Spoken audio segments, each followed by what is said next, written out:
tak anda dalam kehidupan ni anda rasa macam so annoying, keadaan di sekeliling anda membingitkan telinga, meresahkan jiwa atau mengganggu fikiran? Pernah tak? Okey, ini yang saya nak discusskan di sini, nak berkongsi dengan anda.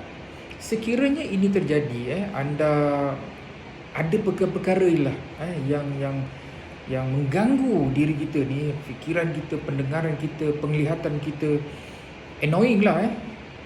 Kita yang sepatutnya take the decision. Okay? Kalau orang tak suka dengan bos di tempat kerja, kita tak boleh nak tukarkan bos tu. Kita tak boleh nak bos you pergi sana lah, you mengacau hidup I lah. Tak boleh. Kita yang kena take the decision. Okay? Sama ada kita menerima keadaan tersebut dan bekerja, ataupun kita keluar dan mencari pekerjaan yang baru. Okay?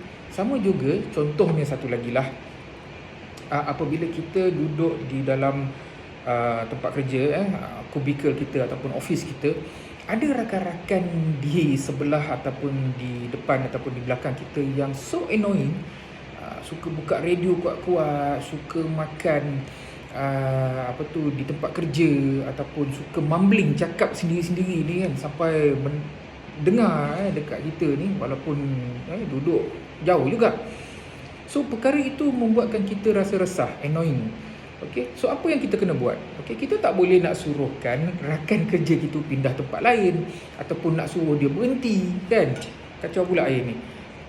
So we need to take the decision for our own self. Okay, sama ada kita pasanglah earphone, kita dengarlah alunan-alunan bacaan ayat-ayat Al-Quran, okay, untuk menenangkan jiwa. Anda juga boleh mendengar muzik yang sentimental, ataupun anda pergi ke library, ataupun pergi buat safety inspection kalau geng-geng OSH ni kan. So untuk meredakan suasana, untuk tidak memberikan diri anda ni resahnya berpanjangan. Okay, so it is not about other people yang kena buat sesuatu, it is about you who handle your feeling, your perasaan yang tak sedap tu tadilah. So anda sendiri yang kena ubah, bukan orang lain. Ingat tu. Assalamualaikum.